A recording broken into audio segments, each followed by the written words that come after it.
എന്തും നേടിയെടുക്കാൻ മാത്രമല്ല ധൈര്യം വേണ്ടത്. ചില നേരത്ത് ചിലതൊക്കെ വിട്ടുകൊടുക്കാനും ധൈര്യവും മനസ്സും വേണം. കാരണം നേടിയെടുക്കുന്നത് മാത്രമല്ല, വിട്ടുകൊടുക്കുന്നതും നഷ്ടമാകുന്നതും എല്ലാം ജീവിതത്തിൻ്റെ ഭാഗമാണ്. ജീവിതത്തിൽ തിരക്കുകൾ ഇല്ലാത്ത മനുഷ്യർ ഉണ്ടാവില്ല.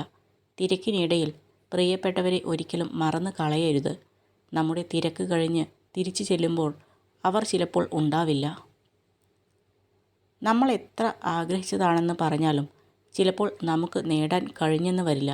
എന്നാൽ കാലം നമുക്ക് വേണ്ടി കരുതി വെച്ചിട്ടുള്ള സമയത്ത് നമ്മൾ ആഗ്രഹിച്ചതിലും അപ്പുറം സന്തോഷം നമ്മളെ തേടി വരും. നമ്മൾ തേടിപ്പോകുന്നവരെ അല്ല, നമ്മളെ തേടി വരുന്നവരെയാണ് ചേർത്ത് പിടിക്കേണ്ടത്. അങ്ങനെയെങ്കിൽ എപ്പോഴും നമുക്കൊപ്പം ഏത് സാഹചര്യത്തിലും വിട്ടുപോകാതെ കൂടെ അവർ ഉണ്ടാകും.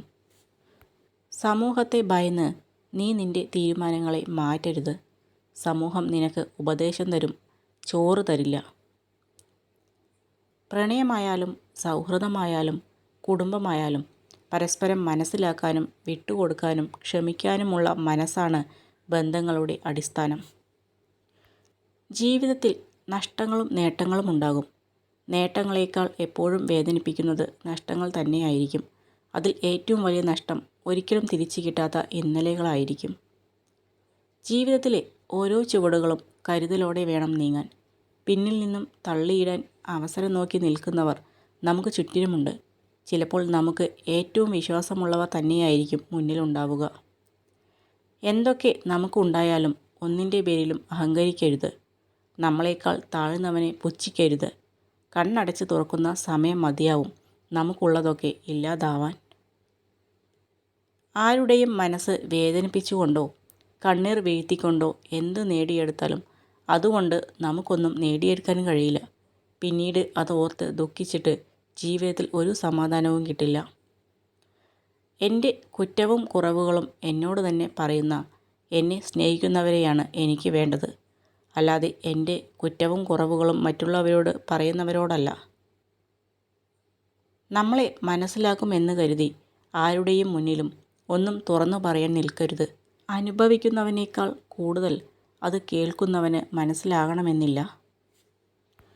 നമ്മുടെ നല്ല സമയത്ത് കൂടെ ഒരുപാട് പേർ ഉണ്ടാവും. നമുക്കൊരു വീഴ്ച ഉണ്ടാവുമ്പോൾ അറിയാം അന്നുവരെ കൂടെ ഉണ്ടായിരുന്ന ആരൊക്കെ നമ്മൾ ചേർത്ത് പിടിക്കാൻ ഉണ്ടാവുമെന്ന്.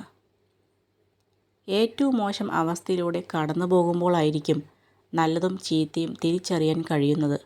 നമ്മൾ നല്ലവർ എന്ന് വിചാരിച്ചവർ നല്ലവരോ നമ്മൾ ചീത്ത എന്ന് വിചാരിച്ചവർ മോശമോ ആവണമെന്നില്ല. കണ്ണുകൊണ്ട് കാണാത്തതും കാതുകൊണ്ട് കേൾക്കാത്തതും വിശ്വസിക്കരുത്. മറ്റൊരാളിലൂടെ അറിയുന്നതായിരിക്കില്ല സത്യം. നേരിൽ കാണുന്നതും കേൾക്കുന്നതും മാത്രം വിശ്വസിക്കുക. നല്ല സൗഹൃദങ്ങൾ നഷ്ടമാകാതെ എന്നും മുറുകെ പിടിക്കണം. ചിലപ്പോൾ അച്ഛനോടോ അമ്മയോടോ ഭാര്യയോടോ ഭർത്താവിനോടോ പറയാൻ കഴിയാത്ത കാര്യങ്ങൾ ഒരു നല്ല സുഹൃത്തിനോട് പറയാൻ കഴിയും. വളരെ വൈകിയാണെങ്കിലും പലരെയും നമുക്ക് മനസ്സിലാക്കാൻ കഴിഞ്ഞാൽ അതൊരു ഭാഗ്യമാണ്. കാരണം ഇനിയും അവർക്ക് മുന്നിൽ ഒരു വിഡ്ഢിവേഷം കെട്ടേണ്ടി വരില്ലല്ലോ. നമ്മൾ ചോദിച്ചു വാങ്ങുമ്പോഴല്ല, നമുക്കെന്തും മനസ്സറിഞ്ഞ് തരുമ്പോൾ മാത്രമാണ് അവയെല്ലാം നമുക്ക് വളരെ പ്രിയപ്പെട്ടതാവുന്നത്. അത് സ്നേഹമായാലും പരിഗണനയായാലും. ദേഷ്യത്തിൽ സംസാരിക്കുന്നവർക്ക് അതിലും മനോഹരമായി സ്നേഹിക്കാനുള്ള ഹൃദയമുണ്ട്. പുറമേ ചിരിച്ചുകൊണ്ട് നല്ല വാക്കുകൾ മൊഴിയുന്നവർക്ക് അതിലും മനോഹരമായി വഞ്ചിക്കാനുള്ള മനസ്സുമുണ്ട്.